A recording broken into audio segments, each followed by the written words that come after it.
ওং গঙ্গনপতয়ে নমঃ। ওং হ্রাং হিংস সূর্যায় নমঃ। ওং নমঃ শিবায়। হর হর মহাদেব। নমস্কার বন্ধু, অ্যাস্ট্রোলজি 24x7 ইউটিউব চ্যানেলে আপনাকে আরো একবার স্বাগত। আমি আপনাদের বন্ধু শ্যামল। বন্ধু সঙ্গে থাকুন, ভালো থাকুন। আমার তরফ থেকে প্রাণ ভরা ভালোবাসা আপনাদের সকলের জন্য রইল। শুরু করব মিথুন রাশির বন্ধুদের জন্য 11ই জানুয়ারি 2026 রবিবার কেমন যেতে পারে সে সম্পর্কে বিস্তারিত আলোচনা। লাইক শেয়ার কমেন্ট করার জন্য অনুরোধ রইল। আপনাদের চ্যানেলের সমস্ত ভিডিওর আপডেটগুলো সময় মতো পেতে অবশ্যই চ্যানেলটিকে সাবস্ক্রাইব করে রাখবেন। বন্ধু সঙ্গে থাকুন, ভালো থাকুন। আজকের দিনে মিথুন রাশির বন্ধুদের পঞ্চম ভাব দিয়ে চন্দ্র এগোচ্ছে এবং চিত্রা নক্ষত্রকে সঙ্গে নিয়ে 6টা 12 মিনিট পর্যন্ত চলতে থাকবে। তারপরে সাথী নক্ষত্রকে সঙ্গে নিয়ে এগোতে থাকবে। তো স্বভাবতই আজকের দিনটা যেটা দেখা যাচ্ছে, আজকের দিনে সেকেন্ড হাফটা কিন্তু বাজে আছে। ফার্স্ট হাফটা মোটের উপর অনেকটা ভালো দেখতে পাচ্ছি। আর্থিক জায়গাটা ভালো হবে। অ্যামিউজমেন্ট ডিপার্টমেন্ট নিয়ে যারা কাজকর্ম করেন, যারা ক্রিয়েটিভ ওয়ার্ল্ডের মানুষ, যারা সিনেমা ওয়ার্ল্ড গ্ল্যামার প্রোডাক্ট নিয়ে কাজকর্ম করেন, যারা খেলাধুলার জগতের বন্ধু, আর্থিকভাবে বেনিফিট পাওয়ার সম্ভাবনা অনেকটা প্রবল থাকছে। চাকরি ইন্টারভিউ যদি থাকে ভালো হবে। আইটি সেক্টর সংক্রান্ত চাকরি বাকরির ক্ষেত্রে ভালো হতে যাচ্ছে। যে সমস্ত বন্ধুরা করছেন, মানে খ্যাচারি বিজনেস করেন, পশু পাখি নিয়ে ডিলিংস করেন, তাদের ক্ষেত্রে ভালো হবে। বাড়ি ভাড়া, গাড়ি ভাড়া, সম্পত্তি ভাড়া নিয়ে যারা ব্যবসা বাণিজ্য করছেন তাদের ক্ষেত্রে অত্যন্ত শুভ ফল প্রাপ্তির সুযোগ থাকছে। আজকের দিনে আপনাদের দাম্পত্য জীবনের ক্ষেত্রে তুখর ভালো ফল পাওয়ার সম্ভাবনা থাকছে। ব্যবসা বাণিজ্য তুখর গতিতে চলবে। নিশ্চিত সাফল্য পাওয়ার সম্ভাবনা অনেকটা বেশি হতে যাচ্ছে। সেকেন্ড হাফটা কিন্তু আপনাদের ক্ষেত্রে সতর্ক থাকতে হবে ভীষণভাবে। ব্যয় হয়ে যেতে পারে, শত্রুর মোকাবিলা করতে হতে পারে এবং আপনাদের বাড়ি ছেড়ে থাকতে হতে পারে, এরকম ব্যাপার স্যাপার হতে পারে। তাই খেয়াল রেখে চলতে হবে আপনাদের। তবে আজকের দিনে আপনাদের অষ্টবর্গের ডট পেয়েছেন। আজকের দিনটায় মিথুন রাশি .25 অ্যাভারেজ বলছে। আর এদিকে হচ্ছে গিয়ে 5.13 মোটামুটি ঠিকঠাকই আছে আজকের দিনটায়।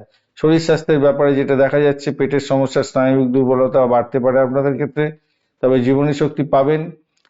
একটু মানে রবির তো অনেকটা স্ট্রেংথ আছে, ভালো পালিয়ে মানে অনেকটা স্ট্রেংথ ধরে নিয়ে আছে। শিক্ষা জগতের ক্ষেত্রে যারা আছেন, প্রাইমারি শিক্ষার ক্ষেত্রে মেধার প্রকাশ বিকাশ হতে যাচ্ছে।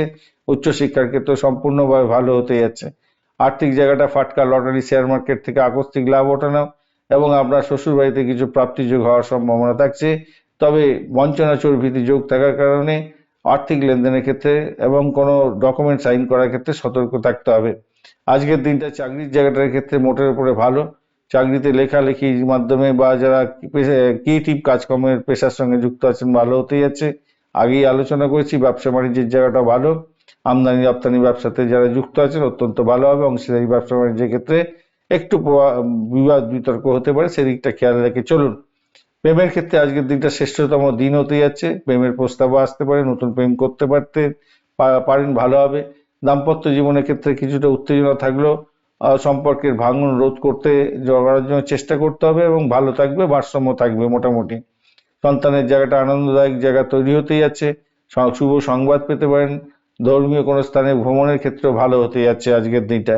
আজকের দিনে সবুজ ফিরোজা কালার ব্যবহার করুন। 5, 3, 8 সংখ্যাটা ভালো। সকালবেলা 10টা 30 মিনিট থেকে 12টা পর্যন্ত সময়টা সবচেয়ে ভালো সময়। এছাড়া সন্ধ্যে 6টা 15 থেকে 7টা 45 মিনিট পর্যন্ত সময় আর্থিক বিনিয়োগের জন্য বেশ ভালো হতে যাচ্ছে। রাহু আর আজকের দিনে গণেশ স্তোত্রম পাঠ করবেন, ভালো হবে। হনুমান চালিসা অবশ্যই পাঠ করতে চেষ্টা করবেন। আজকের দিনে চন্দনের তিলক পরে কোনো শুভ উদ্যোগে যাবেন, তাহলে ভালো হবে। রাহু মৃত্যু সমাবস্থায় আছে।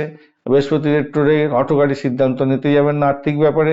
বিশেষ করে আইনি নথিপত্রে সই করার আগে বিশেষজ্ঞের পরামর্শ না নিয়ে এগোবেন না। আজকের দিনে মৃগশিরা নক্ষত্রের বন্ধুদের ক্ষেত্রে জমি জায়গা ভূসম্পত্তি সংক্রান্ত ক্ষেত্রে অগ্রগতি হবে।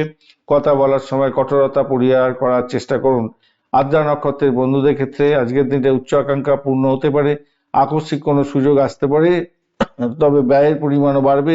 বিদেশে যারা আছেন তাদের ক্ষেত্রে ভালো হবে। পুনর্বসু নক্ষত্রের বন্ধুদের ক্ষেত্রে মান সম্মান খ্যাতি প্রতিপত্তি বাড়বে।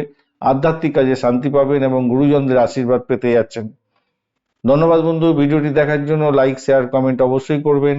এই ধরনের ভিডিও পেতে অবশ্যই চ্যানেলটি সাবস্ক্রাইব করে রাখবেন। বন্ধু সঙ্গে থাকুন, ভালো থাকুন।